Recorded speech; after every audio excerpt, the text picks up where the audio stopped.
வணக்கம், நான் உங்கள் கவி. வாங்க இன்றைய கதை படிக்கலாம்.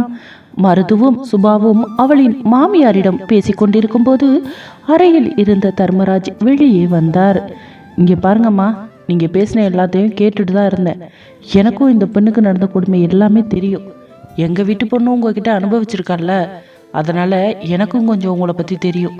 நீங்கள் மருது உங்கள் தம்பிங்கிற முறையில் அவங்க கூட இருக்க நினச்சாலும் இந்த பொண்ணுக்கு ஒரு நல்லது பண்ணுற வரைக்கும் நீங்கள் கொஞ்சம் தள்ளிதாமல் இருக்கணும். இந்த நேரத்தில் இவங்க கூட நீங்கள் இருந்தால் அது சரியாக வராது. அதனால் நான் ஒரு யோசனை பண்ணியிருக்கேன். உங்களுக்கு விருப்பம் இருந்தால் சொல்லுங்கம்மா, நான் நீங்கள் தங்குறதுக்கு ஒரு ஏற்பாடு பண்ணித்தரேன். எனக்கு தெரிஞ்ச ஒருத்தர் சமைக்கிறதுக்கு ஆள் வேணும்னு கேட்டுக்கிட்டு இருந்தார். நீங்கள் சமைக்கிறதா இருந்தால் அங்கேயே சமைச்சு அங்கேயே தங்கிக்கலாம். யாராலும் எந்த தொல்லையும் வராது. எனக்கு தெரிஞ்ச நல்ல குடும்பம்தான். நீங்கள் விரும்பினா சொல்லுங்கள், நான் இங்கே பேசி உங்களை சேர்த்து விடுறேன். ஆனால் அவங்களுக்கு நம்பிக்கையாக நடந்துக்கணும் என்றார் தர்மராஜ்.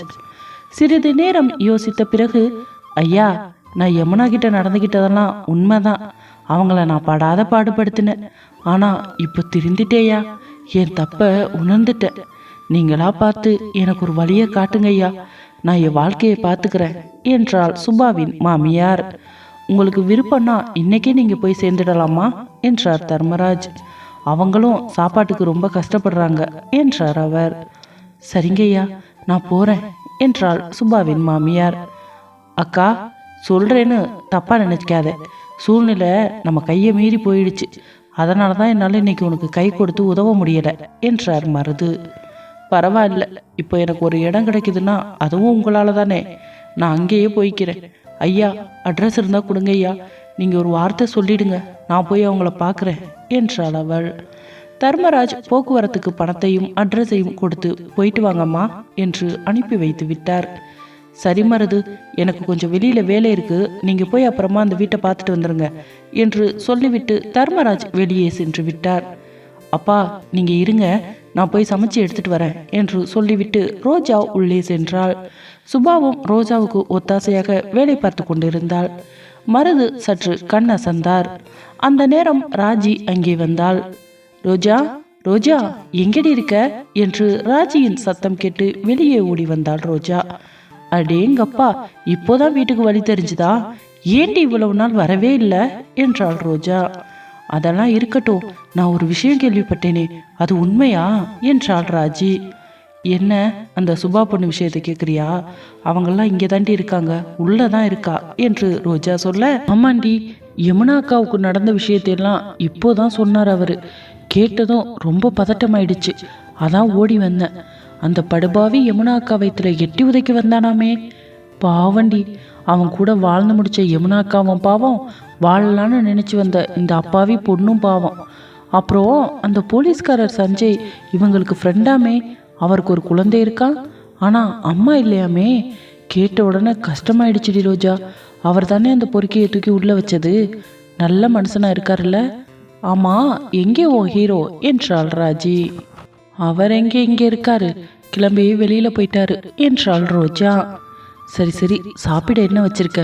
போட்டது போட்டபடி வந்துட்ட, ரொம்ப பசிக்குது என்றாள் ராஜி. இருடி, ஏதாவது எடுத்துட்டு வந்து தரேன் என்று சொல்லி கொண்டிருக்கும் போது சுபா சாப்பாடு எடுத்து கொண்டு வந்து கொடுத்தாள்.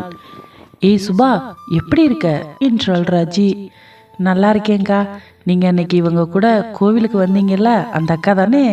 எனக்கு ஞாபகம் இருக்கு என்றாள் சுபா. பரவாயில்லையே, அத்தனை பிரச்சனையிலையும் என்னைய ஞாபகம் வச்சிருக்கியே. எப்படியோ என்னை பார்த்த நேரம் உன் பிரச்சனையெல்லாம் அடியோடு முடிஞ்சு போச்சு. என்னோட ராசி எப்படி என்றாள் ராஜி. ஆமா ஆமா, இவங்களை பார்த்தாலே பிரச்சனை தீர்ந்து போயிடும் என்று சிரித்தாள் அவள். சாப்பாடு ஆறிட போது, சாப்பிடுடி, அப்புறம் பேசிக்கலாம் என்றாள் ரோஜா. என்னை பற்றி உங்களுக்கெல்லாம் என்ன தெரியும்? சரி சரி, நான் சாப்பிட்றேன் என்று சாப்பிட ஆரம்பித்தாள் ராஜி. நீங்கள் 2 பேரும் பேசிட்டு இருங்கக்கா, இன்னும் கொஞ்சம் வேலை இருக்கு, நான் போய் பார்க்குறேன் என்று சொல்லிவிட்டு சுபா உள்ளே சென்று விட்டாள். வெளியே ராஜியும் ரோஜாவும் பேசி கொண்டிருந்தார்கள். எங்கடி நீங்கள் 2 பேரும் வேலை பார்க்குறீங்க? சமயக்காரம்மாவை காணோம், எங்க என்றாள் ராஜி. இல்லடி, அவங்களுக்கு உடம்பு சரியில்லைன்னு ஊருக்கு போயிருக்காங்க என்றாள் ரோஜா. பிறகு என்னடி ராஜி, ஏதாவது விசேஷம் இருக்கா என்று ரோஜா ராஜியை பார்த்து கேட்டாள். நாள் தான் போயிட்டுருக்கு, நமக்கு ஒரு நல்லதும் நடக்கலையேடி என்றாள் ரோஜா. கல்யாணம் பண்ணி 10-20 வருஷமா ஆச்சு, பொறுமையா பெத்துக்கலாண்டி, எங்கே போயிட போகுது என்றாள் ராஜி. என்னடி இவ்வளவு தைரியமா பேசுற? எனக்கு மனசுக்குள்ள பதட்டமாவும் கஷ்டமாவும் இருக்குது என்றாள் ரோஜா. அது ஒரு சில பேரோட கேரக்டர்டி, எல்லாத்துக்கும் பதட்டப்படுறதுனால ஏதாவது மாறப்போகுதா என்ன? என்னைய மாதிரி எந்த விஷயமா இருந்தாலும் பொறுமையாகவும் அமைதியாகவும் ஜாலியாகவும் இருக்கணும். நமக்கு ஒன்று கிடைக்கணும்னு இருந்தால் அது கிடைச்சே தீரும்னு நம்பணும். அதை விட்டுட்டு கிடைக்கலேன்னு கவலைப்பட்டுக்கிட்டு இருந்தா என்ன ஆயிட போகுது என்றாள் ராஜி. நிஜமாக தான் இப்படி பேசுறியா ராஜி? உன் மனசில் வருத்தமே இல்லையா? ஆமாம், சரவணன் எப்படி இருக்காங்க? அவங்களையும் கூட்டிகிட்டு வந்திருக்கலாம்ல, எவ்வளவு நாளாச்சு பார்த்து என்றாள் ரோஜா. கொஞ்சம் பிஸிடி, எப்போ பார்த்தாலும் வேலைன்னு ஓடி ஓடி போகிறாரு. நானே அவரை பார்க்க முடியல. காலையில் எழுந்ததும் கிளம்பி போயிட்டு நைட்டு தான் வீட்டுக்கு வராரு. சாப்பிட்ட உடனே கொஞ்ச நேரம் பேசிகிட்டு இருப்போம், அப்புறம் தூங்கிடுவோம். எனக்கும் வீட்டில் வேலை பார்க்குறது, கொஞ்ச நேரம் அக்கம் பக்கத்தில் பேசுறதுன்னு டைம் ஓடிக்கிட்டு தான் இருக்கு என்றாள் ராஜி. சரி நீ சாப்பிடு, இவங்க 2 பேரையும் கூட்டிட்டு வீடு பார்க்கறதுக்காக நம்ம கிளம்பலாம் என்றாள் ரோஜா. யாருக்குடி வீடு என்றாள் ராஜி. இதோ சுபாவுக்கும் அவங்க அப்பாவுக்கும் தான் என்றாள் ரோஜா. சரி போகலாண்டி என்று அவர்களுக்கும் சாப்பாடு கொடுத்துவிட்டு வீடு பார்ப்பதற்காக கூட்டி சென்றனர். அங்கு வீடு நன்றாகத்தான் இருந்தது. சுபாவும் அவங்க அப்பாவும் ஓகே என்றுதான் சொன்னார்கள். ஆனால் ஏதோ ரோஜாவுக்கு தான் பிடிக்கவில்லை. நல்லா தான் இருக்கு, ஆனால் பக்கத்திலேயே பேச்சுலர் பசங்களாக இருக்காங்க, நீங்கள் எப்பவும் தனியாக இருப்பீங்க, அதனால் இந்த வீடு உனக்கு செட் ஆகாதுமா சுபா. மாமா தான் நம்ம வீட்டு பக்கத்துலேயே இன்னொரு வீடு இருக்குன்னு சொல்லியிருக்காங்கல்ல, பேசாமல் நீங்கள் அங்கே வந்துடுங்க. நானும் பக்கத்தில் இருக்கேன், உங்களையும் பார்த்துக்குவேன், உங்களுக்கும் எந்த பிரச்சனையும் வராதுல்ல என்றாள் ரோஜா. அதுவும் சரிதான், ஐயாவும் இருக்காரு, ஐயாவுக்கு ஒத்தாசையாக இருப்பேன் என்றார் சுபாவின் அப்பா மருது. சரிக்கா, நம்ம அந்த வீட்டையே பார்க்கலாம் என்று சொல்லிவிட்டு அங்கிருந்து கிளம்பி மறுபடியும் வீட்டிற்கு அருகில் வந்து வீட்டை பார்த்தனர். அந்த வீடு ரோஜா வீட்டிற்கு பக்கத்திலேயே இருந்தது. அவர்களுக்கு பிடித்தும் இருந்தது.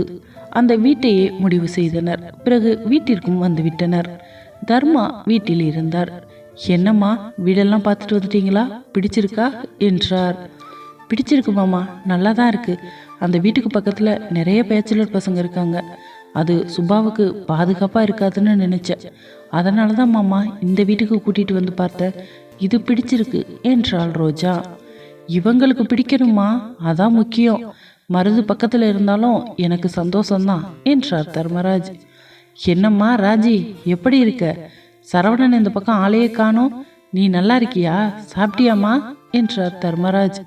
நல்லா இருக்கேன்பா, நான் தான் ரொம்ப நாளாச்சு உங்கள் எல்லாரையும் பார்த்து, அதான் ஒரு எட்டு பார்த்துட்டு போகலான்னு வந்தேன் என்றாள் ராஜி. ஒரு வழியாக மாலை பொழுதை எட்டியது. என்னடி, அக்காவுக்கு வளைகாப்பு வைக்க போறீங்களா? ஏதாவது வேலை இருந்தா சொல்லுடி, சும்மா தான் இருக்கேன், நான் உனக்கு ஹெல்ப் பண்ணுறேன் என்று சொல்லிவிட்டு ராஜி சென்று விட்டாள். சுபாவும் அவளின் அப்பாவும் அந்த வீட்டுக்கு தேவையான ஜாமான்களை வாங்குவதற்காக கடைக்கு சென்று விட்டனர். தர்மராஜ் தான் பணம் கொடுத்து அனுப்பி வைத்தார். மனோஜ் வீட்டிற்கு வந்தான். என்ன ரோஜா, நீ மட்டும்தான் இருக்க, யாரையும் காணோம் என்றான். வந்துட்டீங்களா தான்?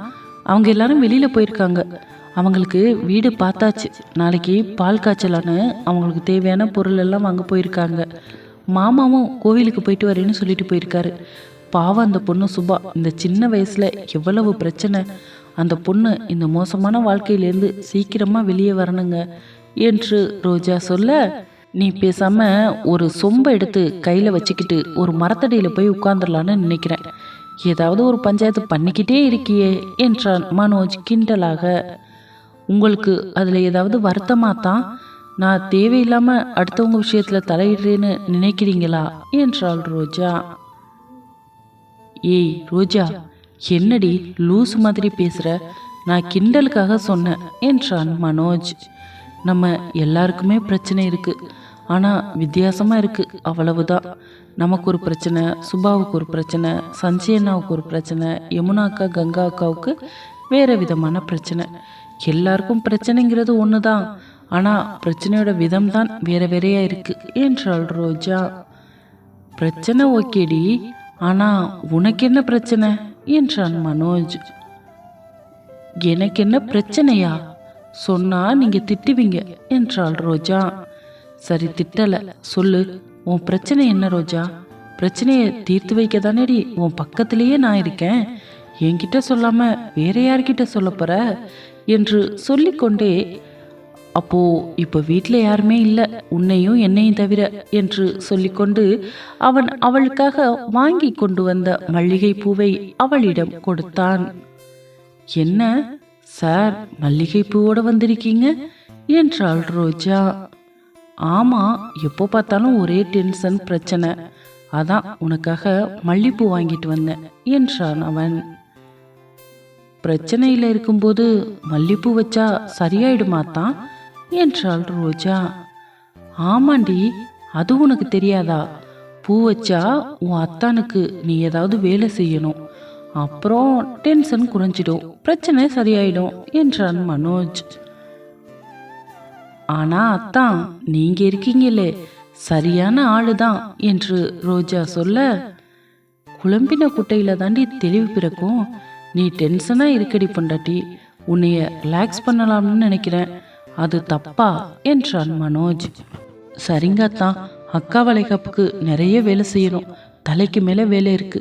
அக்காவுக்கு நல்லபடியாக பிரசவமாகி குழந்தை பிறக்கணும், அப்படியே நமக்கும் நல்லபடியாக குழந்தை பிறக்கணும். இன்னைக்கு ராஜி கூட இங்கே வந்திருந்தா என்றாள் ரோஜா. அப்படியா, என்ன திடீர்னு, ரொம்ப நாளாச்சே என்றான் மனோஜ். நீங்கள் சரவணண்ணா கிட்ட ஃபோன் பண்ணி சஞ்சயனை பற்றி எல்லாம் சொன்னீங்களாமே, யமுனாக்காவுக்கு இப்படி ஆனதை பற்றியும் சொல்லியிருக்கீங்க, அதான் விசாரிச்சுட்டு போகலான்னு வந்தா. நாங்கள் எல்லாரும் சேர்ந்து தாங்க போய் வீடு பார்த்தோம், இப்போதான் அவளை வீட்டுக்கு கிளம்பினா. அவளுக்கும் ஒன்றும் நல்லது நடக்கலை, எனக்கு கஷ்டமாக இருக்குது என்றாள் ரோஜா. இங்கே பரடி பொண்டாட்டி, எல்லாத்துக்கும் கஷ்டம் கஷ்டம்னு ஒடிஞ்சு போய் உட்கார்ந்தா என்ன பண்ண முடியும்? மனசை எப்பவும் சந்தோஷமாக வச்சுக்கணும், எல்லாத்தையும் பாசிட்டிவாக திங்க் பண்ணணும், நல்லதே நடக்கும். கூடிய சீக்கிரமே உனக்கும் ஒரு குழந்தை வரும் அப்படிங்கிற நம்பிக்கையில் இரு, தள்ளி போகுதேன்னு வருத்தமாக இருக்காத என்றான் மனோஜ். சஞ்சயண்ணா வீட்டில் குழந்தை தாய் இல்லாமல் தவிக்கிறா, நம்ம குழந்தைக்காக தவிக்கிறோம். கடவுள் நமக்கு இன்னும் அந்த பாக்கியத்தை தரலையே, அதை நினைச்சாதான் கஷ்டமா இருக்கு என்றாள் ரோஜா. எப்போ பார்த்தாலும் எதையாவது மூளைக்குள்ளே போட்டு குழப்பிக்கிட்டே இருக்காத. டென்ஷனானா உனக்கு எப்படி சந்தோஷமா இருக்க என்ன வரும்? சந்தோஷமா இருந்தால் தானே மச்சா மேலே ஆசை வரும், ஆசை வந்தால் தானே குழந்தை வரும். அதுக்கு நீ பண்ண வேண்டியதெல்லாம் மனசை எப்போவுமே ஹெல்த்தியாகவும் ஹாப்பியாகவும் வச்சுக்கணும் என்றான் மனோஜ். அதெல்லாம் நல்லா பேசுவீங்க அத்தான், இன்னைக்கு உங்களுக்கு வேலையாகணும்ல, அதான் இனிக்க என்கிட்ட பேசுறீங்க என்றாள் ரோஜா. ஏய், நான் என்ன அடுத்த வீட்டில் அடி போய் பேசுகிறேன், என் பொண்டாட்டிக்கிட்ட தானே பேசுகிறேன் என்றான் மனோஜ். சரி சரி, போயிட்டு குளிச்சுட்டு வாங்க, காஃபி தரேன் என்றாள் ரோஜா. எனக்கு இன்னைக்கு காஃபியெல்லாம் வேண்டாம், பால் ரெடி பண்ணு என்றான் மனோஜ். நமக்கு கல்யாணமாகி மாதமே ஓடிடுச்சு, உங்களுக்கு எப்போ பாரு புதுசாக கல்யாணம் மாதிரியே நினைப்பு, அதனால தான் பால் சொம்போட வர சொல்கிறீங்க. அதெல்லாம் நான் வர முடியாதுப்பா என்றாள் ரோஜா. அப்படித்தான் சொல்லுவ, ஆனால் எனக்கு முன்னாடியே நீ ரெடியாக இருப்ப, ஆனால் வெளியில் சொல்ல மாட்டேன். இன்னைக்கு பால் சொம்பு தான் என்றான் மனோஜ். அவள் வெட்கத்தில் முகம் சிவந்து வெளியில் சென்று விட்டாள். பிறகு மனோஜ் இரவு சாப்பாடு சாப்பிட்டு விட்டு அறைக்கு செல்லும்போது ரோஜா சுபா கூட பேசிக்கொண்டிருந்தாள். அவன் 2 அடி முன்னே சென்று அவளை திரும்பி பார்த்தான். அவளும் அவனை கவனித்தாள். கண்களால் அவளுக்கு சிக்னல் கொடுத்தான். பேசிக்கிட்டே இருக்காம சீக்கிரம் வாடி பொண்டாட்டி என்று அவளுக்கு கண் செய்கை காட்டினான். அவளும் பேசிக்கொண்டே சரி என்பது போல் அவனுக்கும் ஜாடை காட்டினாள். மனோஜ் மேலே சென்றான்.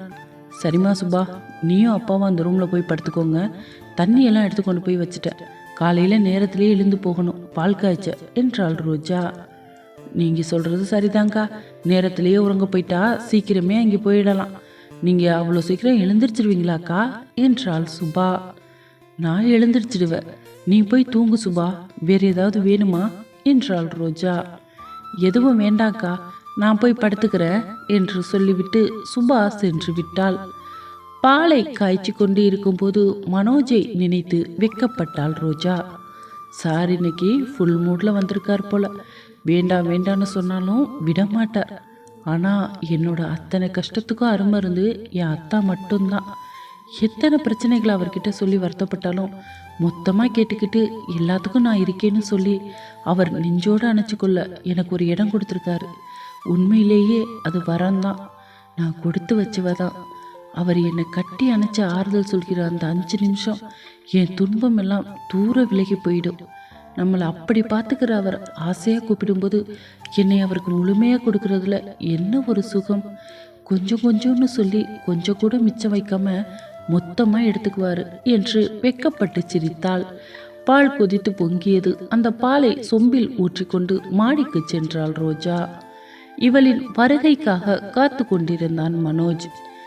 இந்தாங்கத்தான், பாலை குடிச்சிட்டு தூங்குங்க என்றாள் ரோஜா. நான் என்ன குழந்தையா ரோஜா, பால் குடிச்சிட்டு தூங்குறதுக்கு? அதுக்காகவா நான் உன்கிட்ட பால் கேட்டேன் என்றான் மனோஜ். ரோஜாவின் ஆசை நிறைவேறும் நேரம் வந்துவிட்டதா? பொறுத்திருந்து நாளை பார்ப்போம். இந்த கதை உங்களுக்கு பிடிச்சிருந்தா உங்கள் கருத்துக்களை கண்டிப்பாக கமெண்ட்ல சொல்லுங்க. நன்றி, வணக்கம். இந்த கதை உங்களுக்கு பிடிச்சிருந்தா லைக் பண்ணுங்க, ஷேர் பண்ணுங்க, கமெண்ட் பண்ணுங்க. ப்ளீஸ் எல்லாரும் மறக்காம சப்ஸ்கிரைப் பண்ணுங்க. உங்க பொன்னான கையால அந்த லைக் பட்டனை மட்டும் தட்டிட்டு போயிடுங்க. உங்கள் அன்பையும் ஆதரவையும் எப்பொழுதும் எனக்கு கொடுங்கள்.